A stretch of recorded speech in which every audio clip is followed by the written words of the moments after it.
All right, on to the niyamas. So the niyamas in context are how we engage with our own personal relationship to ourself, whereas the yamas were how we engage in relationship with others in the world around us. Now we're delving deeper into our own personal relationship with ourself. Sutra 232 outlines the niyamas. There are 5 principles to observe when cultivating internal discipline. These are purity, or saucha, contentment, santosha, discipline, tapas, self-study, svadhyaya, and surrender, ishvara pranidhana. So let's look at each of these in turn. Sutra 240, when you live with an attitude of cleanliness or purity towards your own body, you develop a desire to protect what is pure and clean and distance yourself from what is unclean. This perhaps maybe is one of the more problematic niyamas in terms of its modern translation.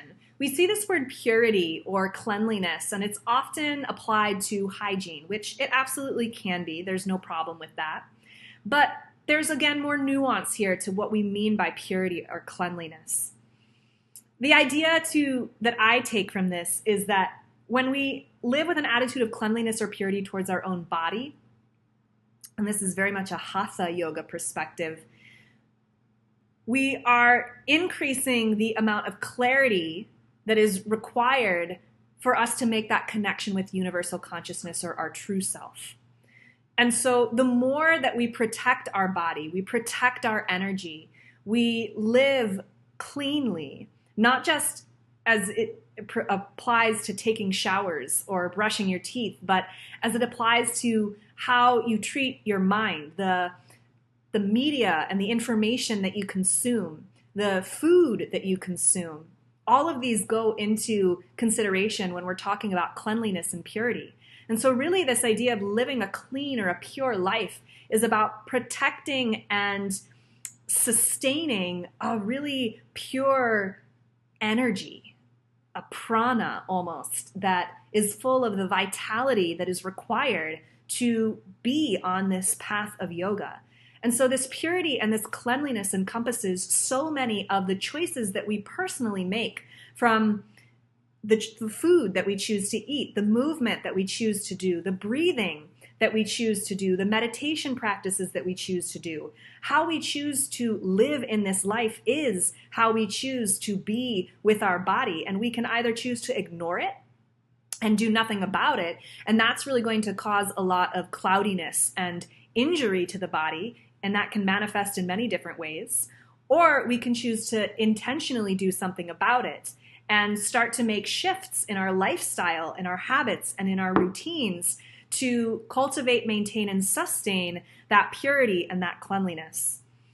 And the more that we do it, the more we develop a desire to protect it and to distance ourselves from what is unclean. And that might pertain to relationships that are toxic or that are pulling us down. That might pertain to food that in the past maybe we've really enjoyed, but now makes us feel groggy. That might pertain to jobs that are no longer fulfilling us. So there are a lot of things that we can think about when it comes to this idea of living with purity and with cleanliness. And I almost want to use the word alignment here, about aligning with our values and the things that are most important to us.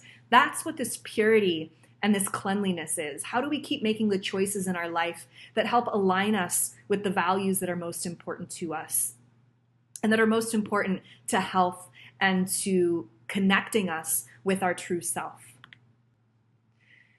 Sutra 241 is actually a bonus sutra. Not all translations include it, and my personal belief is that not all translations include it because it's almost a repetition of the previous sutra. But because it is potentially a repetition of the previous sutra, I think that it means that Patanjali was really trying to highlight the importance of this principle of cleanliness or purity. And so often this principle is overlooked or talked about, but maybe not as much as some of the other ones. And Patanjali, by dedicating 2 sutras to it, is saying, look, this is really important.